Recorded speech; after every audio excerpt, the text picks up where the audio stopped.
minhas queridas amigas, que o Senhor seja conosco, nos abençoe, nos envolva nas suas bênçãos de muita paz. A nossa é uma gratidão e muita felicidade em estar aqui novamente, cumprimentando as nossas queridas amigas da mesa, em nome de quem eu também saúdo todo o corpo de trabalhadores dessa veneranda instituição. É sempre motivo de júbilo voltar a essa casa abençoada, na qual eu tenho lembranças ricas de ventura, de experiências gratificantes, dentro das quais mais me enriqueci do que pude, de alguma forma, compartilhar ou beneficiar a quem quer que seja. Joseph Campbell, o extraordinário mitólogo norte-americano, considerado uma das maiores autoridades na área da mitologia e, por que não dizer também, das ciências do comportamento humano, porque esse homem, que fez uma carreira invejável, ou melhor dizendo, admirável, que marcou o século XX com a sua trajetória de teórico, de grande estudioso, não apenas das tradições culturais da humanidade, mas também, ele também era especialista e estudioso da psique humana. Esse homem que confabulou pessoalmente com Sigmund Freud e com Carl Gustav Jung. Esse homem que sentou-se com George Lucas e foi a mente por detrás da saga de Star Wars, Guerra nas Estrelas, nas quais ele colocava aquela tradição cultural dos mitos de todas as épocas, sintetizado nessa coletânea de filmes que fez época. Na sua última entrevista, já em estado de câncer avançado, por volta de 1990, na BBC de Londres, em uma coletânea de depoimentos que ele deu para um norte-americano entrevistador famoso, Bill Moyers, até hoje encarnado, em determinado momento ele vai dizer que o que mais encanta ele, depois de 50, 60 anos estudando os mitos dos povos, que de alguma forma influenciou tanto a psicanálise de Freud, quanto a teoria da psicologia analítica de Jung, todos os dois, para não dizer toda a psicanálise, todas as escolas psicanalíticas, se foram influenciadas pelo mito, beberam da tradição mitológica, porque Freud percebia que no conto mitológico, na tradição da mitologia, havia naquela manifestação simbólica o inconsciente humano sendo revelado pelo ego de uma forma abstrata. Freud dizia que a semelhança dos sonhos e da fala, que joga para fora o material inconsciente, a semelhança das chamadas paraxias, os atos falhos, ou as brincadeiras, a experiência onírica, ou o discurso verbal, na mitologia, no mito, nós conseguimos compreender muito a natureza humana. Campbell dizia a mesma coisa de outra forma. Dizia que entendendo os mitos, ele conseguiu entender a psique humana. Porque nessa tradição cultural que se repete, na tradição folclórica de todos os povos, ele conseguiu encontrar elementos em comum. Por isso, mais tarde, influenciaria a psicologia junguiana, porque Jung, mais tarde, vai também se apropriar desse conceito para falar do inconsciente coletivo e para descrever a experiência de padrões universais que estão no inconsciente coletivo. Mas ele, Campbell, dizia que depois de muito entender a mitologia e essas tradições, ele percebia que por detrás daquela confabulação, daquela produção cultural, que ele percebia elementos em comum que se repetiam, ele conseguia entender a partir desses contos simples, dessas histórias, algumas banais, algumas até ingênuas, algumas aparentemente infantis, ele percebia que ali estava a psique humana se revelando de uma forma abstrata, de uma forma parabólica, de uma forma alegórica, de uma maneira metafórica, mas com toda a pujança da sua realidade integral. Foi graças a isso que ele vai dizer nessa entrevista, no momento ápice, a Bill Moyers, a seguinte colocação: o que mais fascinou ele em todos os estudos de mitologia foi a tradição, a cultura e o fenômeno daquilo que ele chamava a saga do herói. Ele percebia que em todas as culturas da humanidade sempre houve a tradição do herói, de alguém que deveria redimir a humanidade, alguém que deveria salvar o mundo, alguém que deveria mudar o planeta. E ele percebia que em todos os livros sagrados das religiões, ou fora da religião, havia sempre essa noção do herói, de alguém especial, de alguém que imprimiria um novo rumo da humanidade. Alguém que deveria realizar um resgate. Ele percebia que isso antes do cristianismo. Ele percebia isso depois do cristianismo. Ele percebia em tradições africanas, orientais, à semelhança daquilo que ele chamava também o paraíso perdido, que ele conectava uma coisa na outra. Ele dizia que a tradição que Milton, o famoso poeta, colocou na sua obra O Paraíso Perdido, é, na verdade, uma espécie de resumo daquilo que havia e que sempre houve, a noção de um paraíso que se perdeu, que na Bíblia hebraica do Antigo Testamento, conhecida entre nós, está sintetizada no conto de Adão, no símbolo do exílio do primeiro casal simbólico, entre aspas, da terra, que foi expulso do paraíso simbólico. Novamente a experiência, o tema do degredo, do exílio, da expulsão, que mais tarde na tradição medieval, judaico-católico-cristão, vai aparecer no conto simbólico de Lúcifer e a queda do anjo mau, entre aspas, que teve que descer aos infernos depois de se rebelar contra a paternidade divina. E assim encontramos, diz Milton, esses dois elementos que mais o fascinavam: a ideia do paraíso perdido, algo que se perdeu, e a ideia de alguém, de um herói que salvaria a humanidade. E ele vai dizer que tanto Guerra nas Estrelas, como todos os contos infantis, como a tradição das culturas e das histórias infantis, são baseadas, direta ou indiretamente, nesse conceito do herói. E ele tentava entender qual era a origem, sem conseguir elucubrar totalmente. Campbell se bateu e se debateu a vida inteira para tentar entender por que é que existia esse mito do herói. Tentou fazer elucubrações psicológicas de que essa era uma luta interna, simbólica, e também é. Mas ele não conseguia entender por que havia essas raízes culturais que se multiplicavam de povos que não se relacionavam e que contavam uma mesma história, que falavam de um paraíso perdido e de um resgate desse paraíso por meio de alguém especial, de um Messias, de um herói, de alguém supra-humano, de alguém alienígena, entre aspas, e assim por diante. O que ele, na verdade, não concebia era que, não possuindo, lamentavelmente, Campbell, não possuindo o acervo que a doutrina espírita nos oferece para entender as raízes espirituais das produções culturais que existem na Terra, sim, porque toda a produção cultural que tem na Terra tem raízes no mundo dos espíritos. Foi Allan Kardec quem disse que o mundo material é uma cópia imperfeita do mundo espiritual. Ele não disse com essas palavras. Ele disse que o mundo espiritual é um mundo normal, primitivo. Primitivo no sentido de primordial, de original, de primevo. Não de primitivo no sentido de arcaico.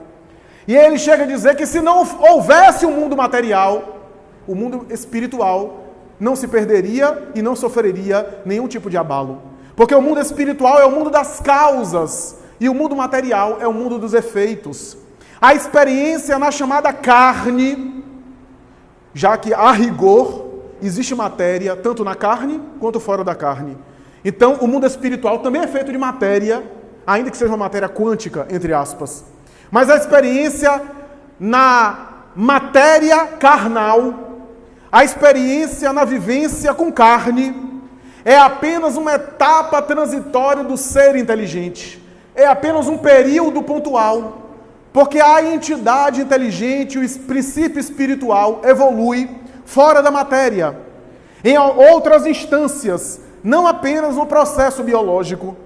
Estando sujeita à reencarnação, por um período, o espírito precisa produzir, adquirir determinadas virtudes que na matéria são nelas atinentes. E por isso a necessidade do mergulho na carne. Não havendo carne, entre aspas, em outras instâncias, em outros pousos, não há, a rigor, reencarnação, embora haja experiências evolutivas que a nós nos escapa completamente. E a nós é totalmente estranha ainda, porque a gente não tem referência, não tem parâmetro ainda para isso. O que nós queremos, no entanto, enfatizar, e isso se encontra no próprio Livro dos Espíritos, é que há raízes espirituais para os folclores, para a tradição artística, para o pensamento filosófico, para o pensamento cultural, uma vez que as manifestações que acontecem no mundo material, como dizia Lord Byron, o poeta inglês, um dia foi uma ideia, um dia foi o pensamento. Os espíritos costumam dizer, nas obras literárias de Manuel Filomeno de Miranda, Joana de Ângeles e André Luiz, os dois primeiros citados por Divaldo Pereira Franco e o último por Chico Xavier, que existem produções que fizeram fama aqui na Terra, seja na pintura, seja na composição artística musical, seja na estética, no teatro, no drama, na ciência, e para a surpresa nossa, ao chegar no mundo espiritual, há uma produção que é a original daquilo que foi produzido no mundo material. Em Os Mensageiros, André Luiz se recorda de um quadro famoso na Terra a respeito de São Denis e a sua decapitação. E ao chegar no mundo espiritual, ele vê o quadro real. E aquela peça que está no museu famoso aqui da Terra, com um preço inestimável, não pode nem ser vendida,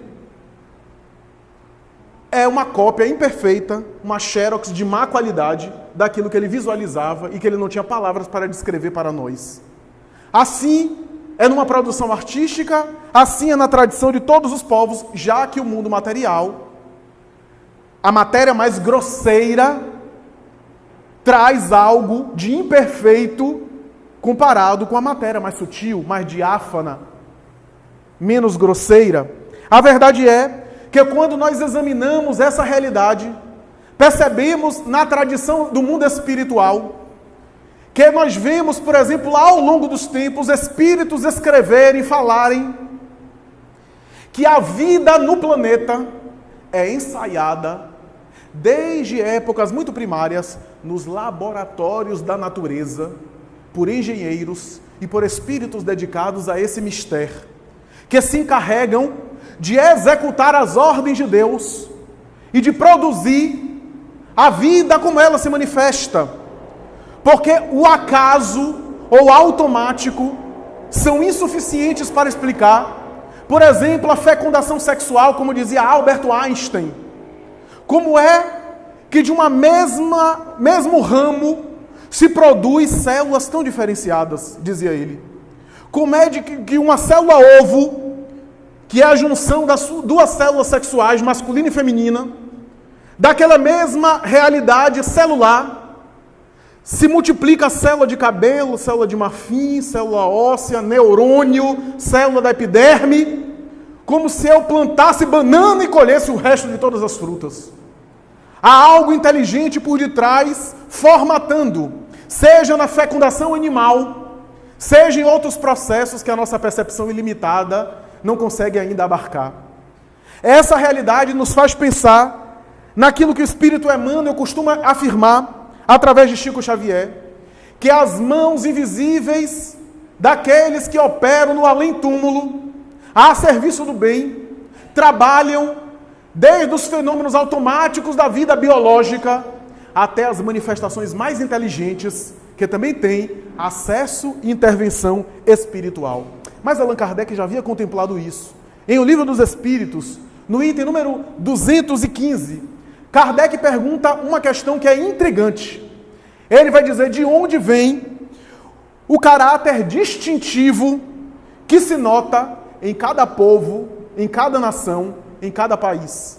Não se pode negar que a cultura do alemão é diferente do japonês, do brasileiro. Há características culturais muito particulares em cada povo, de vício e de virtude. Ninguém vai achar que o brasileiro tem condição de ensinar disciplina e organização ao japonês e ao alemão. Mas também o japonês e o alemão têm coisa para aprender conosco. E assim por diante. Cada povo tem os seus vícios e suas virtudes. Os espíritos, responde Allan Kardec, os espíritos também possuem famílias, formando-as pela semelhança de suas inclinações mais ou menos depuradas, conforme a elevação que tenham alcançado.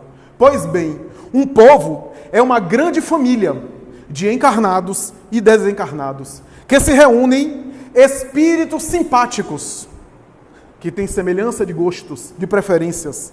A tendência que tem os membros dessas famílias para se unirem é a origem do magnetismo que as aproxima, da semelhança que existe no caráter distintivo de cada povo, de cada país, de cada nação. E as entidades ainda dizem assim: julgas que os espíritos bons e humanitários procurem um povo duro e grosseiro? Não. Os espíritos simpatizam com as coletividades como simpatizam com os indivíduos. Nessas coletividades, eles se acham no meio que lhes é próprio. O que é que vale dizer? Que o chimarrão do gaúcho, o acarajé baiano, também tem raízes espirituais. Que o sushi japonês, que a massa italiana, que a vestimenta e o croissant de Paris, que a tradição cultural dos povos dos Países Baixos, do Oriente, tem raízes espirituais profundas que se perdem na noite dos tempos, que tem a ver com gostos dos espíritos, que mais tarde se materializam na Terra e confabulam com aqueles que ficaram no além, produzindo as culturas que nós conhecemos. Jung costumava atribuir isso ao arquétipo, como nós falamos. O termo arquétipo significa, em palavras bem simples, padrão universal, tema universal.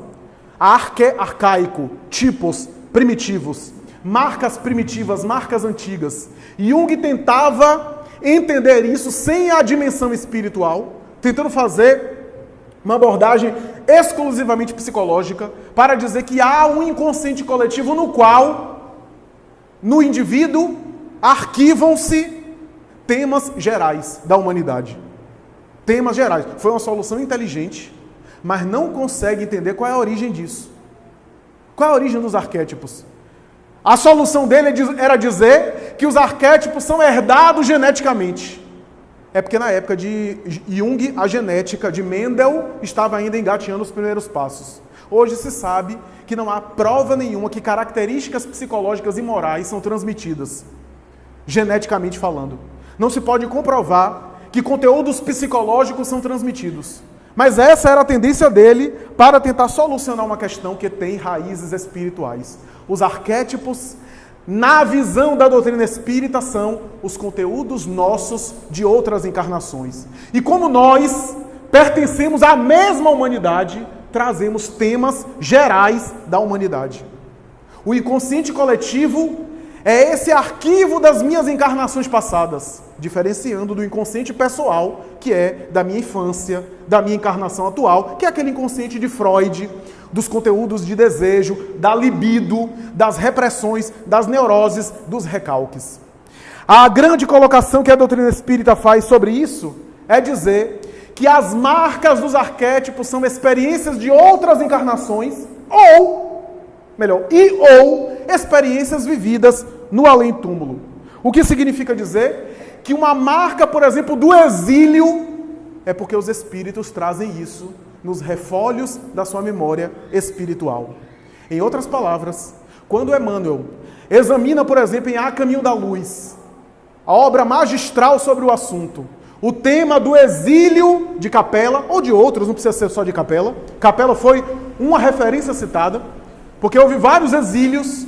O tema do exílio, planeta evolui, moralmente falando, a maioria está seguindo uma ética, e tem uma fatia da população, que são alguns milhões, Nossa, alguns milhões? Mas alguns milhões comparado com alguns bilhões ou até trilhões, é uma fatia pouca, que é rebelde, que desenvolveu a inteligência, mas está obstinada no mal, e esses indivíduos são exilados para planetas mais atrasados, nos quais vão contribuir com o progresso desses planos, sem prejudicar o coletivo daquele plano que ele deixou, e ao mesmo tempo aprendendo com a experiência.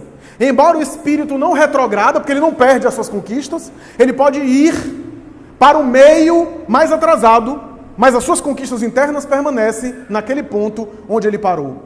A verdade é que Emmanuel descreve e examina muito bem essa tradição do exílio, do paraíso perdido. E é por isso que nós temos isso no inconsciente. Porque a origem de toda a humanidade terrestre, é isso que ele vai defender em A Caminho da Luz.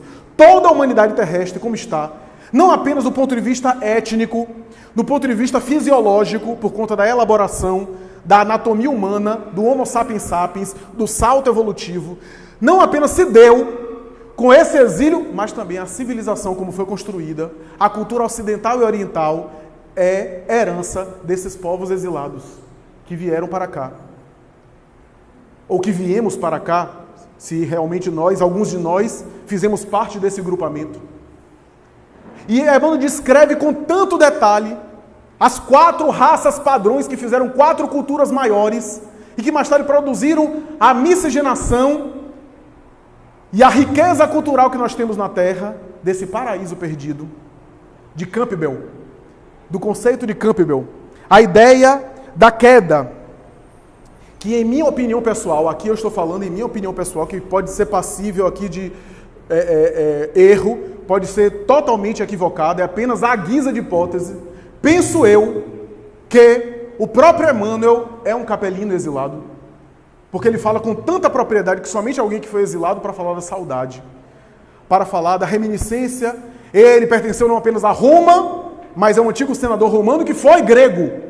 Portanto, participou dessa tradição dos arianos e que talvez passou também pelo povo judeu. E assim por diante. É provável que era um dos degredados aqui na Terra. Aliás, não apenas ele, mas o próprio médium Chico Xavier, com quem ele tinha vínculos profundos de milênios. Então, mas aonde eu quero chegar com tudo isso? Porque alguém está perguntando, vixe, e o tema que ele falou é esse mesmo?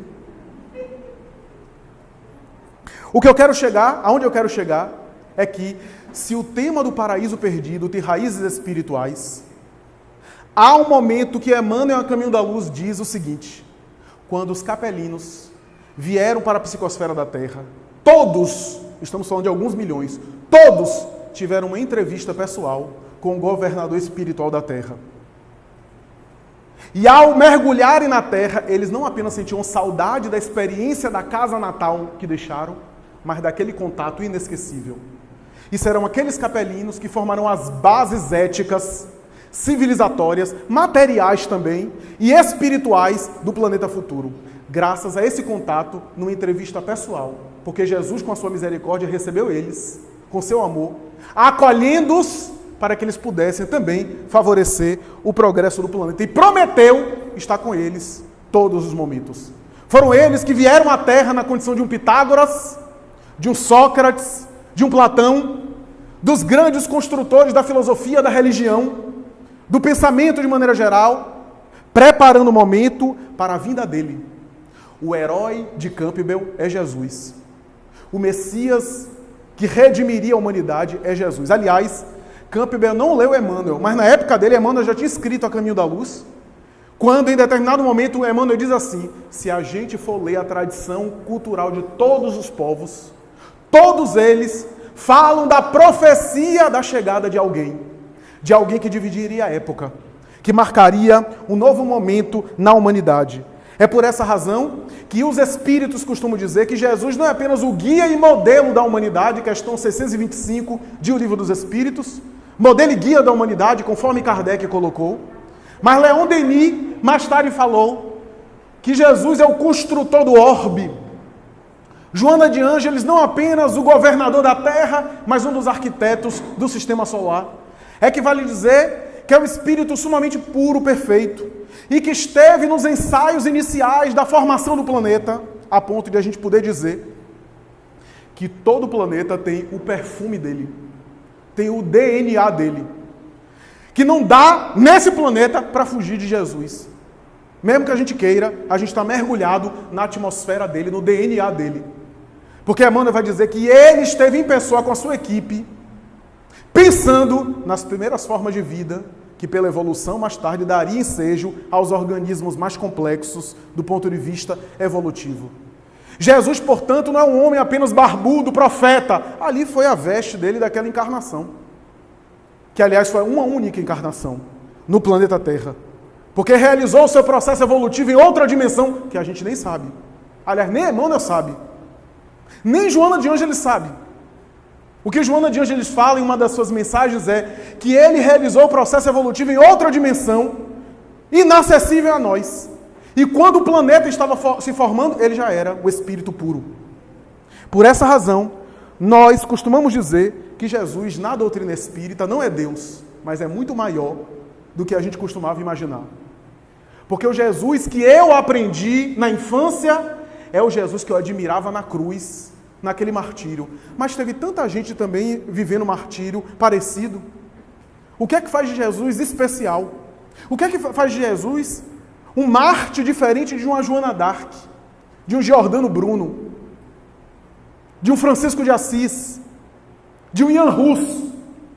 Porque senão, se a gente comparar Jesus apenas do ponto de vista da cruz, teve outros que passaram por martírios semelhantes. A cruz foi só o momento final onde ele demonstrou na vida física o que a gente deveria fazer. Nos momentos difíceis de expiação. Mas Jesus é muito maior do que a execução penal pela crucificação. Jesus esteve psiquicamente envolvendo o planeta, a ponto do próprio Emmanuel dizer em A Caminho da Luz, ele menciona 2 momentos, aonde Jesus e a sua equipe, da qual ele faz parte, e Emmanuel ainda diz assim, até onde eu saiba, ele não diz com essas palavras, eu que estou dizendo, se reuniu essa equipe 2 vezes próximo da Terra, quando a nebulosa solar, ou o pedaço da nebulosa solar se desprendia para se formar mais tarde o futuro planeta, e que precisava de espíritos para pensar nas futuras formas de vida, e a segunda vez, quando ele decidiu mergulhar no corpo. Esses espíritos se reuniram. É por essa razão que Humberto de Campos, em Boa Nova, vai dizer: os historiadores da história de Roma não conseguem compreender porque, quando ele nasceu, Roma estava em paz. A tradição da Roma antiga é sempre feita de guerra. Aí Otaviano vence o triunvirato, vence Marco Antônio, que se suicida com Cleópatra, afasta Lépido do poder, sobe ao poder aquele homem franzino, frágil, doente, que governava, no entanto, com austeridade moral, fecha o templo da deusa Vitória, a deusa da guerra, e Roma ficou em paz. O imperador curtia, era oratória, era poesia, os grandes oradores e poetas romanos estavam encarnados, Salústio, Tito Livio, Mecenas, Horácio, Ovídio. Roma estava em paz. E Humberto de Campos vai dizer, por Chico Xavier, em A Boa Nova, era porque a psicosfera do planeta estava saturada por esses seres angélicos, preparando o mergulho dele na carne, na época de Otaviano. Os espíritos estavam ali. Alguns colaboradores dele que mergulharam também, para colaborar com ele diretamente, e outros ficaram no além-túmulo. Eu até penso que os mais capazes ficaram no além-túmulo. Os colaboradores que eram assim, um pouco atrabalhados, né? Dedicados a ele, mas que precisavam também evoluir, é que ele quis reencarnar com essa turma. Tanto é que ele diz, João Batista, dos nascidos de mulher, é o maior de todos, mas no reino dos céus ele é o menor. Ou seja, dos nascidos de mulher, daqueles que precisam reencarnar, João Batista é o maior. Mas você não viu a minha equipe no além. O centurião percebeu isso. Porque quando ele vai curar o soldado do centurião, diz, não, senhor, não precisa ir lá. Eu sou um homem que manda em homens. Eu digo aos meus homens, façam isso, eles fazem. É só você dizer, faça, e seus homens, o seu exército, vai fazer. Jesus balança a cabeça e diz, uma fé dessa eu não tenho visto aqui em Jerusalém. Vai, o teu servo está curado. Então, nós estamos diante de um homem, um espírito, uma entidade que transcende a nossa concepção. Que é o herói que Campbell não conseguiu entender. Yahshua ben Yosef. Jesus, filho de José, conforme a tradição atribuía o seu nome, não era um carpinteiro de Nazaré. Aliás, essa coisa de Nazaré é até delicada, porque segundo a tradição ele nasceu em Belém de Judá. Segundo alguns, era uma forma de forçar a barra para colocar a ideia de que ele nasceu em Judá para cumprir as profecias de que ele era o Messias, porque o Messias deveria nascer da linhagem de Judá, da tribo de Judá, e deveria ser descendente de Davi. Outros dizem que não, que ele nasceu em Belém por conta da tradição convencional, o censo, a viagem dos pais, mas ele era chamado de Nazaré. É porque a família dele era de Nazaré, então por tradição era chamado de Nazaré. Não se sabe se ele realmente era nazareno, porque os nazarenos não faziam as barbas como ele e deixavam os cabelos grandes, mas uma seita religiosa específica. A verdade é que ele viveu em Nazaré. Não se sabe se ele nasceu, é provável que ele nasceu em Belém de Judá, porque tem uma passagem que ele brinca com isso quando ele fala, eu sou o pão da vida. Porque Belém, em hebraico, Betlehem, significa padaria, ou casa do pão. Então ele estava brincando com o local do seu nascimento, eu sou o pão da vida, ou seja, eu nasci na padaria. E ao mesmo tempo eu sou o alimento das almas, porque Jesus fazia trocadilho o tempo todo. A sua mensagem é poética. Quando a Amélia Rodrigues, nas obras dela, diz assim, a sua mensagem tem uma poesia, a gente pensa que é exagero de Amélia Rodrigues. Não, ela está falando sério. Ele fazia trocadilhos o tempo todo. No bom sentido da palavra. Porque isso catalisava a atenção, mexia com as pessoas. Ele tocava as almas. Com o seu discurso, que tinha sabor de verdade. Porque tinha a vivência do exemplo. Então, Jesus de Nazaré.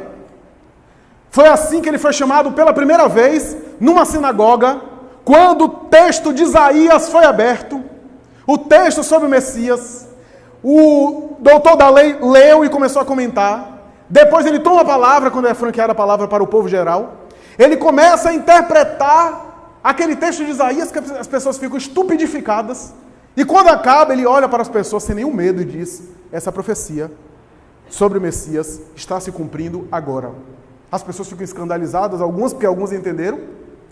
Um indivíduo entrou em transe mediúnico, obsessivo, perturbador. E a entidade galhofeira e perturbadora começou a dizer, Jesus de Nazaré, eu sei quem tu és. Foi a primeira vez que ele foi chamado Jesus de Nazaré no Evangelho. Eu sei quem tu és. E ele teria dito, cala-te, porque ainda não é chegado o meu momento. E realmente ficou ainda na discrição. O governador da terra ficou discreto, trabalhando numa carpintaria. É um exemplo pra gente, né? Que quer sempre aparecer. Ele era o governador da terra e ficou trabalhando na carpintaria do pai durante 30 anos aproximadamente. Só depois ele começou a exercer o messianato, quando sua mãe materialmente estava amparada. Já que o pai morreu bem antes, já era um homem de idade avançada, para os padrões da época. Então nós estamos diante de alguém especial. Alguém que foge aos conceitos convencionais. E quando se perguntava se ele era filho ou não de Abraão, porque a cultura hebraica dizia que a pessoa que era filha de Abraão é a pessoa que seguia a lei. E havia dúvidas a respeito dele, se ele realmente seguia a lei ou não. Então se falava se ele era filho de Abraão ou não. E ele respondeu, e antes que Abraão fosse, eu já era. Trocando em miúdos, ele estava dizendo, eu sou o Messias mesmo. E se eu sou o Messias, eu estou acima de Abraão. Abraão é um emissário meu. É um mensageiro meu. Eu vou trocar em palavras espíritas. Você gosta de Einstein? Você acha que Einstein é gênio? A concepção que ele tinha do universo, os cálculos matemáticos que ele fez, a compreensão do movimento browniano, do fenômeno fotoelétrico, da teoria da relatividade restrita e geral, eu vou te dizer uma coisa, Jesus sabe mais física do que Einstein e matemática concepcionista. Você gosta de Leonardo da Vinci? Jesus entende técnica de pintura melhor do que Da Vinci. Sabe por quê? Porque esses são emissários dele. Você gosta, como eu, de composição barroca? Johann Sebastian Bach deve ter recebido uma consultoria com ele. Jesus deve ter dito, vá na Terra, agora, em pleno século XVII, e comece a apresentar a harmonia do contraponto, da polifonia, né, da melodia e da composição, né, mais complexa do barroco, porque a humanidade precisa conhecer também essa arte. Porque o espírito puro reúne tudo. Reúne os saberes todos, diz Allan Kardec, de moral e de inteligência. Por isso, Jesus de Nazaré transcende aos conceitos convencionais. Não é o Jesus Deus, mas era o, com O maiúsculo, excelente Filho de Deus. Aquele que representava a divindade próximo a nós. E é curioso notar, eu sempre falo isso, para a exposição em geral, é curioso notar que Jesus, quando nasceu e viveu nesse mundo, não foi percebido historicamente pelos historiadores da sua época. Sempre eu chamo a atenção que Cleópatra, Tibério César, um pouco antes, Alexandre Magno, o próprio Júlio César, ou então Plutarco, Xenofante, para falar de outros, foram muito mais comentados, citados do que Jesus. O próprio Otaviano que eu citei, Marco Antônio, os legionários e soldados famosos da época, tem várias referências dos historiadores. Sobre Jesus há um silêncio. Quase não se percebeu a presença dele. Ele passou despercebido. Ele passou sem ser notado na sua época. Flávio Joséfo, historiador do povo hebreu, Plínio, Tácito, esses autores citam ele numa frase, falam sobre os cristãos e a perseguição de Nero sobre os cristãos. Nada mais. Um outro fala do ritual dos cristãos nas catacumbas. Nada mais. Mas não descreve, não fala sobre Jesus. A verdade é que é paradoxal isso. Aquele homem extraordinário, aquele homem cuja ascendência espiritual tem sobre a terra, passou praticamente despercebido. Os escritos dele, ou sobre ele, porque ele não deixou nada escrito pessoalmente, são os evangelhos. E o que é mais curioso, nós não temos nenhum evangelho original do punho dos próprios evangelistas. A princípio, quando eu fiquei sabendo disso, eu achei isso uma tragédia. Porque, e aí, como é que é a prova de que, se a gente não tem a fonte original, tem a cópia da cópia, como é que é isso? Hoje eu percebo que isso é uma bênção. Porque se ficasse um original, primeiro ia ser instrumento de poder, de guerra e de morte. E depois, aquele que detivesse esse original, poderia aí sim, adulterar e passar às próximas gerações como algo adulterado. Sabe o que preservou a mensagem de Jesus? Foram as cópias. Porque como os escribas copiavam, se uma daquelas aparecesse muito distorcida, é porque destoava da cópia geral. A maioria das cópias tinha um padrão, e aquela estava toda alterada, como a gente vê hoje, alguns irmãos nossos de umas religiões protestantes alteram a Bíblia, colocam até espiritismo na Bíblia, que Moisés proíbe espiritismo lá, e fica feio, porque a gente tem as traduções da Vulgata Latina, a gente tem as grandes traduções, né, que conservam os termos originais, os estudos, então fica feio. Então, as cópias de vários foi uma estratégia do mundo espiritual para preservar a sua mensagem, para manter fiel a sua mensagem, a sua tradição. Mas o que eu quero mais focalizar aqui, nesse período final da nossa exposição, é que, na época de Jesus, havia uma dúvida teológica sobre o Messias. Havia uma discussão sobre o Messias, o ungido, o homem de Israel. Havia um conceito, e as escolas de rabino, principalmente a de Hillel e de Shammai, dividiam na interpretação da lei. Porque, só para esclarecer, havia a lei, que é a Bíblia hebraica, os 5 livros de Moisés, os profetas, e havia a interpretação que se dava à lei. Então, os rabinos discutiam. Não, Moisés queria dizer isso. Não, Moisés não queria dizer isso. Então, havia divergências da tradição oral, do entendimento da lei. As escolas mais famosas eram Hillel e Shammai, e elas duas, inclusive, se dividiam. Mas a grande maioria da tradição de Israel, judaica, esperava um Messias violento. Um Messias que é chamado de Zelota, ou Zelote. Houve um livro recentemente, de um autor norte-americano que ficou no best-seller, vendeu aos milhões, chamado Zelote, tentando demonstrar que Jesus era um Zelote. Essa tese é antiga.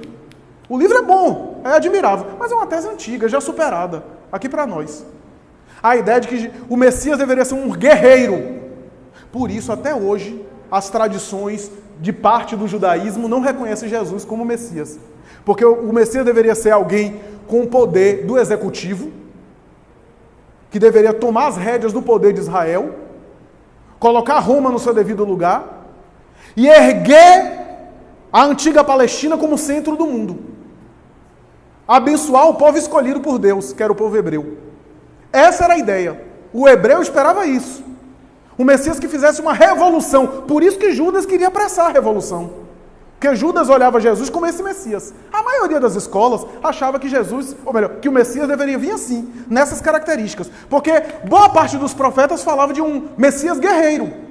Intuíram ele, mas não conseguiam ter a noção dele. A gente faz isso toda hora. Veja as obras que tem sobre Jesus. Tem até ópera hippie. Jesus o comunista. Jesus abduzido por ET. Jesus superstar. Algumas valiosas, algumas inclusive belas, admiráveis. Lembram de Dan Brown? Aquela obra do Código de Da Vinci, que ele próprio disse que era ficção, mas que alguns pegaram como se fosse assim, uma descoberta nova. Eu vi na época a espiritada fazendo palestra dizendo isso. Olha, descobrimos algo novo sobre Jesus. Porque a gente é assim. Se eu estivesse lá e estivesse assim perto de Maria Madalena, eu ia namorar com ela. Principalmente se ela me desse bola. Então, como eu acho que eu iria fazer assim, eu acho que Jesus faria a mesma coisa. Essa é a ideia. Olha como a gente reduz, porque a gente não consegue compreender a grandeza, a gente reduz as nossas paixões. Então, essa é mais ou menos a ideia. A verdade é que havia essa discussão. Havia muita discussão sobre que tipo de Messias deveria o povo Israel aguardar. Querem ver uma coisa? Tem uma passagem do Evangelho que eu, durante anos, achei que era a adulteração. Quando João Batista está preso, e João Batista pede aos seus discípulos para irem até Jesus, perguntar se Jesus era o Messias. Durante muito tempo eu achei que era uma adulteração. Porque João Batista, naquele batismo simbólico, reconheceu ele como Messias, era o primo. Como é que agora, eu achei aquilo esquisito, como é que depois João Batista na prisão tem dúvidas se Jesus é o Messias ou não e manda seus discípulos?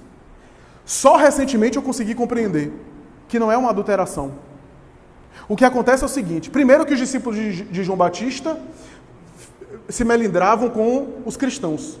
Havia essa coisa na época, não é só de hoje não, havia. Na época também havia. Então havia implicância. Tanto é que em determinado momento os discípulos de João Batista criticavam Jesus, porque Jesus participava das festas, e há uma passagem rápida no Evangelho de Lucas, que Jesus diz mais ou menos assim: só porque o Filho do Homem participa das festas, bebe e come, é chamado de comilão e beberrão. Sabe por quê? Porque João Batista era austero, se alimentava de gafanhoto, devia ser uma coisa super agradável, se alimentava de gafanhoto silvestre, né? Vivia de maneira austera, né? Asceta, e Jesus não. Então era visto como um mundano, né? Porque não tinha aquela coisa austera, asceta. Então, havia essa rixa entre os discípulos do Batista e discípulos do Cristo. Quando João Batista é preso, João Batista envia os discípulos primeiro para que os discípulos soubessem quem realmente era Jesus, e depois, sabe qual era a pergunta de João Batista? Não era se ele era o Messias, era que tipo de Messias é você? Eu, preso, espero o Messias guerreiro ou o Messias pacífico?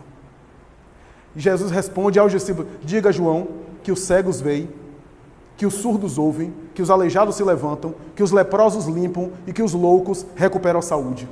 Era a resposta que ele dava de que ele era um pacífico, que vinha para a humanidade sofredora. De toda a tradição bíblica do passado, há uma passagem que defende a ideia do Messias pacífico, que está em Isaías, que aliás Jesus adorava citar Isaías. Isaías capítulo 9, versículo 6, quando Isaías diz que ele será o príncipe da paz. Ele será o príncipe da paz. E que será um cordeiro. E aí Jesus cumpre uma série de profecias que se esperava sobre ele, que se aguardava em torno do Messias, embora ele não valorizasse aquilo, porque era o espírito muito acima daquilo, mas ele obedece e cumpre aquelas profecias para ser reconhecido como tal. Então, por exemplo, no momento da cruz, Eli lama sabachthani, Pai, Pai, por que me abandonaste? Deus, Deus, por que me abandonaste ou desamparaste? Que é, na verdade, um dos salmos. Porque a tradição de Isaías dizia que o Messias deveria cantar esse salmo. A gente acha que Jesus estava com medo de morrer naquele momento. Não, ele estava cantando o Salmo. Né? Quem pega o Salmo 22 vai ver isso. O Salmo começa assim. Deus, Deus, por que me abandonaste? É uma canção que ele estava cantando no momento final. Logo no momento final que ele vai ter medo, com os pulmões já estraçalhados, sem conseguir nem falar direito, porque o peso do corpo estraçalhava os pulmões, e a pessoa morria por asfixia também. Depois de toda a tragédia dos açoites, da coroa de espinho, que ele dizia, tenho sede de ir ter com meu pai já. Vai ser naquele momento. Então, nós vemos que ele estava cumprindo a profecia em várias das suas congruências. Em vários momentos ele faz alusão ao Gênesis. Adão e Eva, simbólico, viveram o degredo. Como eu falei numa palestra recente, né? A história do povo hebreu em Adão e Eva simboliza a ideia de um homem, de um modelo humano que falhou. Daí a ideia do degredo, fracassou. Os teólogos da Bíblia de Jerusalém e da Bíblia do Peregrino costumam dizer o seguinte, que Jesus é uma espécie de novo Adão. O modelo inicial falhou. Então Jesus agora é o Adão que saiu vitorioso. Então essa é a ideia do símbolo de um modelo de homem para a humanidade. Daí Adão e Eva, a árvore, que simboliza a árvore do bem e do mal, da tentação, do pecado, etc. Ele vai para o Getsemane, a árvore. E mais tarde é pendurado no madeiro. É uma alusão à Gênesis de Moisés. O Sinédrio tinha 72 juízes. Ele tinha 72 discípulos, citado por Mateus. Haviam 12 tribos de Israel. Ele elegeu 12 apóstolos. Moisés subiu no Sinai para falar os 10 mandamentos na tábua da lei. Ele sobe ao monte, declama o sermão da montanha. O tempo todo para ser comparado e fazer analogia com Moisés, Abraão, os grandes patriarcas, os grandes patronos do povo hebreu. É, portanto, uma tradição que está presente. Ele é o filho de Abraão que toma o lugar de Isaac, como diz um grande teólogo judeu. A tradição do cordeiro, quando Isaac ia ser assassinado por Abraão, naquele momento máximo em que simbolicamente a Bíblia diz que Deus impede na hora e pede para que ele coloque o cordeiro, para que o cordeiro fosse substituído, o filho fosse substituído pelo cordeiro e em homenagem ali àquele holocausto. Jesus é esse cordeiro, é esse filho primogênito de Abraão, Abraão aqui simbolizado, Abraão como pai, ou seja, filho de Deus, o primogênito que se oferece como cordeiro. Não sacrifício material, mas a cruz simboliza o sacrifício do Espírito. O holocausto das paixões. Kardec vai dizer isso. É isso que ele queria demonstrar o tempo todo. Por isso, ele é o príncipe da paz. Por isso que os próprios apóstolos, no momento final, ficaram atemorizados. Começaram a pensar, meu Deus, ele é o Messias que a gente esperava, que a cultura fala tanto, que os profetas, a maioria dos profetas diz que o Messias deveria fazer uma revolução. E ele morreu na pior das circunstâncias. Crucificação era a pior da execução. Ignorado, ninguém ficou sabendo. O poder de Roma e de Grécia nem ligou, de maneira geral. Os discípulos começaram a achar, será que não foi tudo enganação? Só depois que compreenderam que era a tradição de Isaías, que ele estava querendo ratificar. Tanto é que ele declamou algumas coisas no momento final que pertencem a Isaías. Entrego o meu espírito, e assim por diante. Em todos os momentos finais, ou boa parte dos momentos finais, Jesus estava declamando versos e salmos, os grandes salmos do povo hebreu. Por isso, ele é o príncipe da paz. Por isso, ele sintetiza esse desafio da humanidade. Por isso, Jesus simboliza esse herói de 1000 faces, como dizia Joseph Campbell. Por isso que Jesus é essa referência máxima para nós. Porque Jesus simboliza os potenciais que um dia iremos alcançar.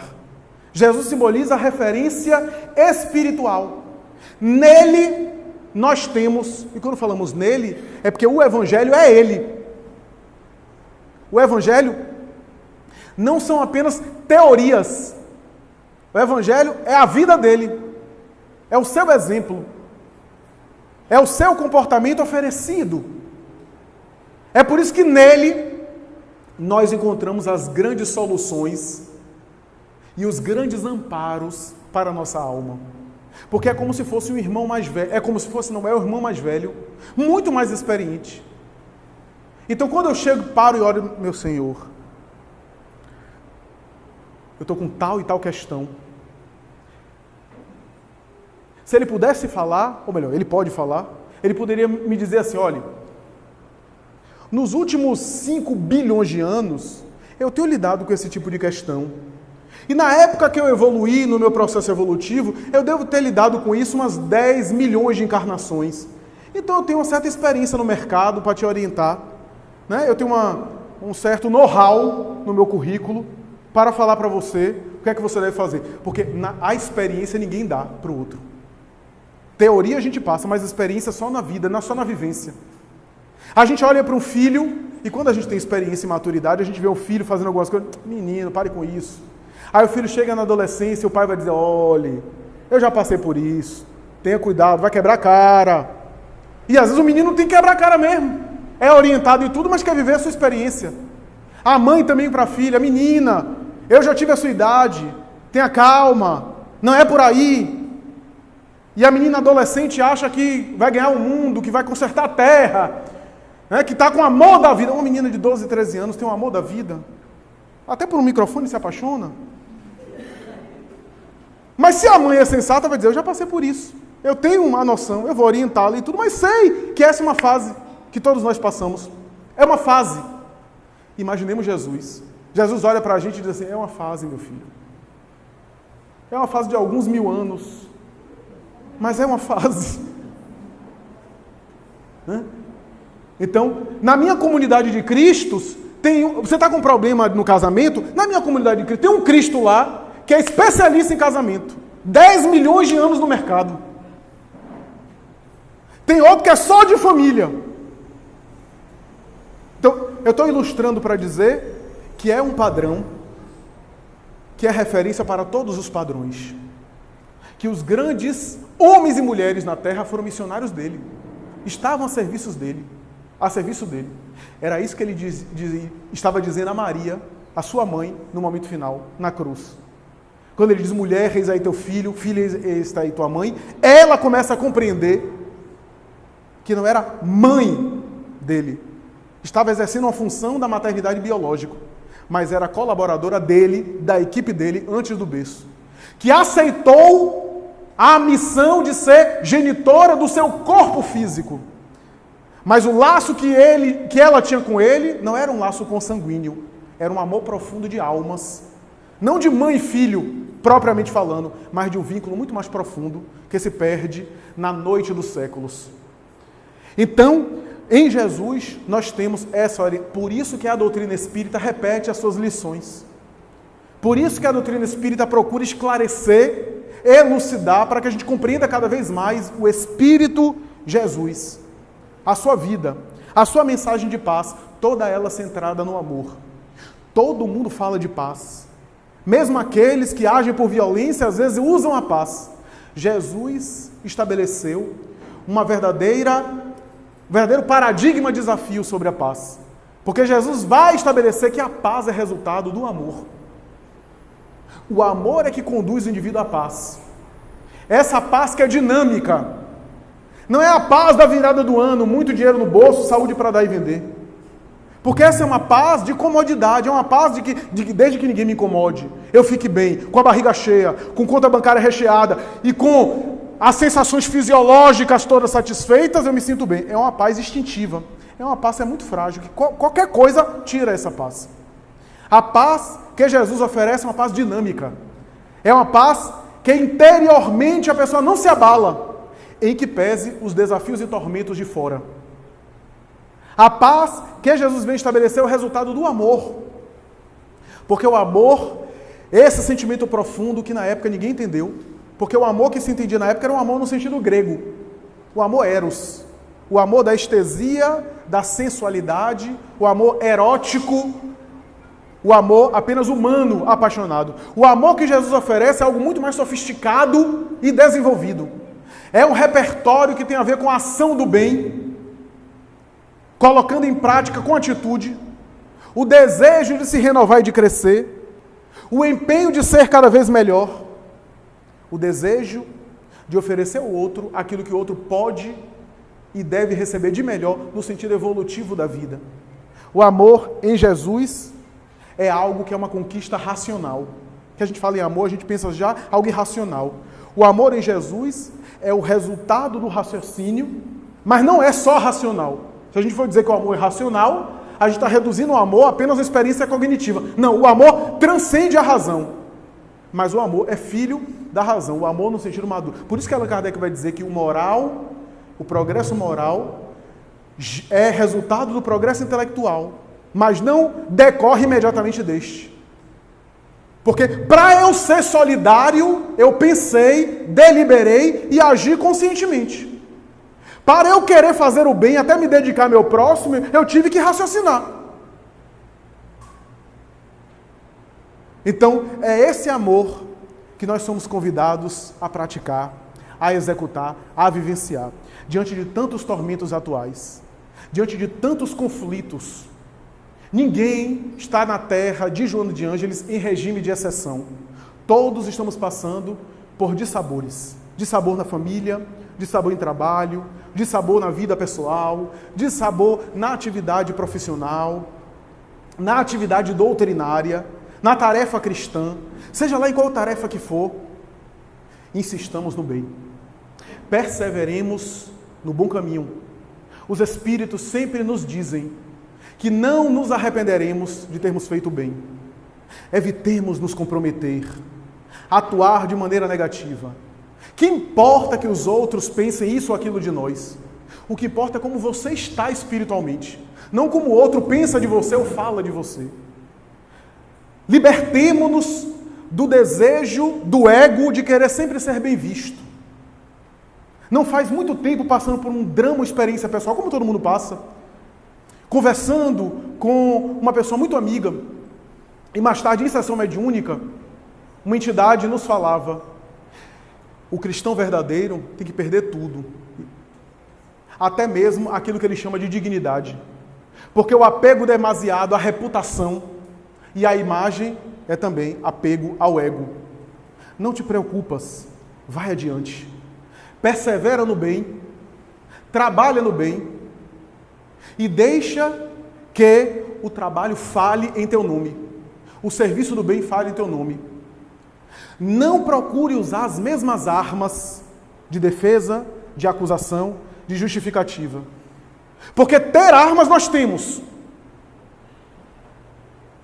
Mas o mérito não está em eu não ter condição de fazer o bem ou o mal, eu não tenho opção e eu não faço.